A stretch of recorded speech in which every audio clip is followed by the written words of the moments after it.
la pause alimentaire et ses effets sur son corps et son énergie. L'auteur explique que l'alignement des 4 corps et l'expansion de la conscience au-delà du niveau mental dualiste sont des éléments essentiels pour maintenir cet état de pratique et d'énergie. Il évoque également l'importance du plaisir dans le rapport à la nourriture et rappelle la philosophie d'Henri Bergson. Le ton est assez informel et le discours semble être celui d'une personne passionnée par les pratiques énergétiques et la philosophie. Lorsque les gens passent par le processus panique, ils peuvent ressentir des douleurs et des spasmes digestifs ainsi que des ballonnements. Il est important que la candidose soit traitée avant le processus, car sinon, cela peut entraîner une tendance à l'hyperphagie et à la boulimie.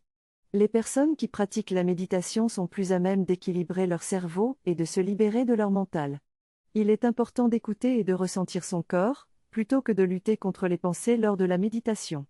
Les émotions sont étroitement liées à la prise alimentaire, car la nourriture peut être utilisée comme une béquille pour anesthésier les émotions. Il est important d'adopter une approche ouverte et réceptive envers les émotions, de les accueillir et de les intégrer, plutôt que de les refouler. En fin de compte, la consolidation de tous ces outils est nécessaire pour parvenir à un état d'alignement corps-esprit à l'issue du processus. L'importance d'intégrer une pratique régulière de méditation et d'ancrage à la terre dans sa vie quotidienne pour un alignement des 3 corps mental, émotionnel et physique. L'expansion de conscience ne doit pas être uniquement mentale mais doit aussi être ancrée à la terre pour éviter les écueils. La pratique de la méditation renforce les défenses immunitaires et favorise le déploiement de la reliance et de la résilience, ce qui est bénéfique pour la santé.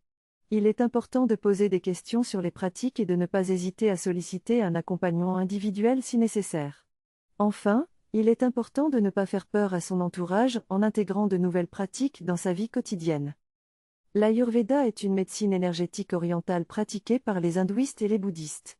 Il est intéressant de faire le lien entre la psychologie occidentale, comme la psychanalyse freudienne, et l'anatomie et la physiologie orientale. Par exemple, une personne rigide a tendance à être verrouillée au niveau du cœur, ce qui peut la rendre moins aimable envers les autres. À l'inverse, une personne ayant des tendances psychopathiques peut avoir un cœur verrouillé, mais beaucoup trop pour elle-même, elle ne paie pas assez, voire pas du tout, pour les autres. Il est important de ne pas faire de raccourcis ni d'interprétation hâtive du grand public dans cette démarche. Un autre aspect important est que nous sommes tous construits à partir d'un profil endocrinien parallèle au profil névro-ique. Les travaux du Dr Jean Gauthier ont été validés scientifiquement et ont montré que le système endocrinien et chimique se consolide et achevait au 3e mois de grossesse, influençant ainsi le développement du système psychoneurologique. En fonction de ce développement, la boîte crânienne se construit avec des caractéristiques spécifiques, liées à la relation entre les profils endocrinologiques, la psychologie, les goûts, les centres d'intérêt et l'orientation spirituelle. Il existe 5 profils endocrinologiques, surrénalien, gonadique, thyroïdien, hypophysaire et pinéal. Chaque profil est lié à la psychologie, au centre d'intérêt et à l'orientation spirituelle. Pour équilibrer ces profils, il faut développer certaines caractéristiques chez la personne. Par exemple, pour équilibrer le profil surrénalien, il faut développer la sensibilité et le subtil, tandis que pour le profil pinéal, il faut développer un rapport plus concret à la matière. Cette personne parle d'une vidéo où une certaine Sophie explique comment elle gère son angoisse. Elle explique qu'elle dort pour la faire partir, mais l'auteur explique que cela ne résout pas le problème, car il est important de comprendre son angoisse pour mieux la gérer. Il parle ensuite de la dualité et de la peur du vide qui nous pousse à accumuler des biens matériels.